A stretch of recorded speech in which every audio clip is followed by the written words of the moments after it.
हम लोग क्या होता है जब भी किसी एग्जाम में कूदते हैं तो हमें लगता है कि हम हर सोचते हैं वन डे एग्जाम टाइप का है कि बस पढ़ें और निकल जाएं। बट यूपीएससी या यूपीपीसीएस एक मैराथन की तरह है। मैराथन मतलब 22-23 किलोमीटर की दौड़ है, ये 400 मीटर की दौड़ नहीं है कि आज हमने सोचा और कल फिनिशिंग लाइन पे पहुंच गए।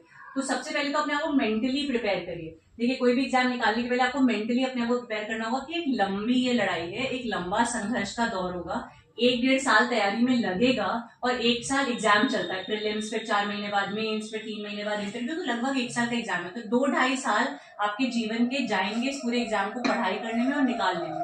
तो मेंटली अपने आप को प्रिपेयर करके चलना है कि लंबा प्रोसेस होगा। बीच में कई बार ऐसा होगा कि मोटिवेशन आपका डाउन होगा।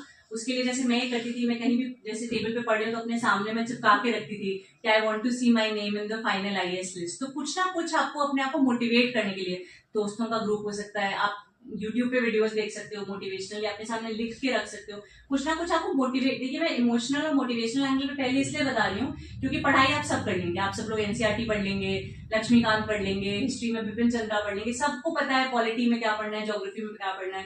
पर सिलेक्शन होने और ना होने में एक बहुत बड़ा फैक्टर होता है मोटिवेशन और मेंटल स्ट्रेंथ का।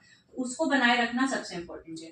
दूसरा टिप है कि सिलेबस को रोज सुबह उठ के एकदम, जैसे कहते हैं ना, एकदम रट लीजिए, reading between the lines. Syllabus में क्या, अभी भी मुझे कोई पूछे तो मुझे अभी तक सिलेक्शन के 6 साल बाद तक मुझे याद है कि जीएस पेपर 1 में history, culture, social issues, world geography था, पेपर 2 में पॉलिटी था, इंटरनेशनल रिलेशन था, पेपर 3 में economy, science, tech, internal securities, disaster management, science and tech था, पेपर 4 में एथिक्स, इंटीग्रिटी, एप्टीट्यूड था।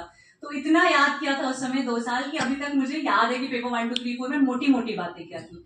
तो सिलेबस बहुत अच्छे से पढ़िए, उसको अपने टेबल पे रखिए जहां पढ़ते हैं, रोज सुबह उठ के उसको जरूर अंडरलाइन कर करके पढ़िए। करंट अफेयर्स जैसा इन्होंने पूछा, बहुत इंपॉर्टेंट है। करंट अफेयर्स में एक अच्छा न्यूज़पेपर और एक कोई अच्छी मैगजीन, ये आप पढ़ लीजिए। हर दिन न्यूज़पेपर पढ़िए और महीने के अंत में एक अच्छी मैगजीन, कोई भी जो भी आपको लगता है कि एक अच्छी मैगजीन है, विजन, दृष्टि, जो भी आप फॉलो करते हो उसको आप लोग, फ्री में मिल जाती है। मैंने विजन की ऑनलाइन फ्री में मैं डाउनलोड करती थी और पढ़ती थी, वो एक ले लीजिए।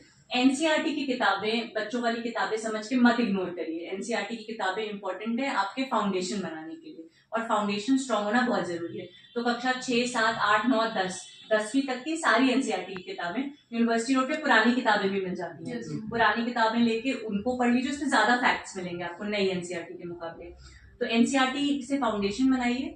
एक विषय के लिए एक ही सब्जेक्ट रखिए। हम लोग की आदत क्या होती है, हम पीएचडी करने लग जाते हैं। मुझे ज्योग्राफी में इंटरेस्ट आया, प्लेट टेक्टोनिक्स में इंटरेस्ट आया, तो मैं सविंदर सिंह से भी पढ़ लूंगी, जीसी लियोंग से भी पढ़ लूंगी, उस पर रिसर्च करने लग जाऊंगी।